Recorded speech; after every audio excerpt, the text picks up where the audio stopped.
The money you gave me for food is gone. All 15,000. I said it calmly, not raising my voice, not accusing, just stating a fact. I placed one plate of dinner on the table and sat down. There was no second plate. No fork set across from mine. Just one serving, steaming quietly, like a line drawn across the table. He stared at me as if I'd committed a crime. "What do you mean it's gone?" he asked. "It's only been 2 weeks." I took a bite before answering. Not out of spite, but out of exhaustion. For months, maybe years, I had been stretching money like rubber, pretending it could cover more than it ever could. Groceries, utilities, cleaning supplies, lunches, breakfasts, dinners. I had learned to calculate prices in my head while walking through the store, learned which items could be skipped, which brands were cheaper, which meals could last 2 days instead of 1. "It's gone," I repeated. "Food cost money. Prices went up. You eat, I eat. The fridge doesn't refill itself." He scoffed. "So what, you're saying I don't get dinner?" I looked at him then. Really looked. At the man sitting across from me, scrolling his phone earlier, not once asking what we needed from the store, not once offering to go, not once checking prices. He hadn't noticed the empty cereal box, the nearly bare shelves, the fact that I'd been watering down soup and skipping snacks. "I'm saying," I said slowly, "that tonight I cooked for myself, because that money is finished." His face hardened. "You could have told me earlier." "I did," I replied. "I told you when you handed me the cash that it wouldn't last the whole month.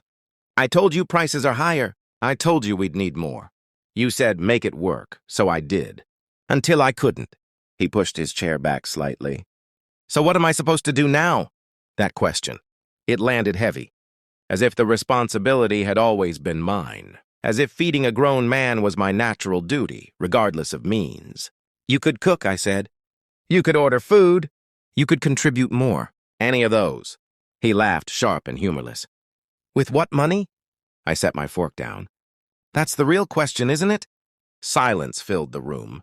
Not the peaceful kind, but the thick, uncomfortable kind that forces truths to the surface. For a long time, I had covered the gaps. When his contribution was small, I made up the difference. When he said work was slow, I nodded. When he said next month would be better, I believed him, or pretended to.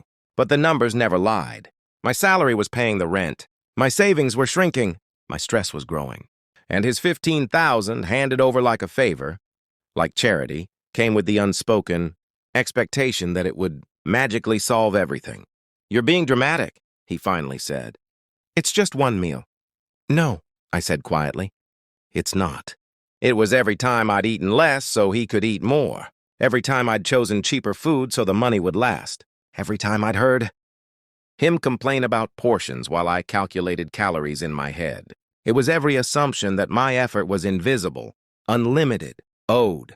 "I'm not your personal cafeteria," I continued. "I'm not a budget miracle worker. I'm your partner, or at least I'm supposed to be." He crossed his arms. "So now you're punishing me?" I shook my head. "I'm setting reality on the table. Just like this plate." I gestured to the single serving in front of me. It wasn't lavish. Just simple food.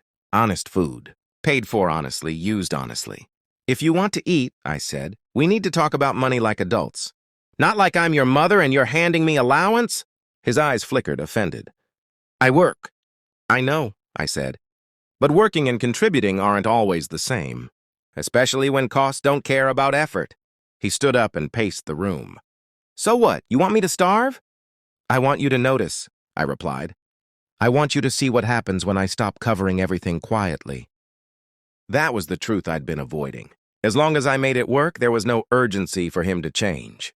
As long as there was always food, always warmth, always stability, my labor remained invisible. He stopped pacing. "This is petty." "No," I said. Petty would be throwing the food away. Petty would be yelling. "This is honest." I finished my meal slowly, deliberately. Each bite felt heavier than the last, not with guilt, but with clarity. I wasn't enjoying denying him. I was reclaiming something I'd lost, my voice. "You know," he said quietly, "my friends' wives don't do this." I looked up. "Then maybe their husbands don't leave everything on them." That shut him up. For a moment I wondered if I was afraid. Afraid of his anger, his judgment, the possibility of a fight. But underneath that was something stronger, relief. Because for the first time, I wasn't pretending. I'm not saying I won't ever cook for you again, I said. I'm saying we can't live in denial. 15,000 doesn't cover 2 adults for a month. It just doesn't. He sat back down slowly. So what do you want? I want fairness, I said. Transparency. A real conversation. Shared responsibility. He stared at the empty space where his plate would usually be. Maybe for the first time he felt the absence I'd been feeling all along. That night, we didn't resolve everything. He ordered takeout. We barely spoke. But something had shifted. A line had been crossed, not by cruelty, but by truth. Later, lying in bed, I thought about how small the moment must look from the outside. One dinner, one plate, one sentence. But sometimes change doesn't come with shouting or ultimatums. Sometimes it comes quietly, when you stop giving more than you have. The money was gone, but so was my silence.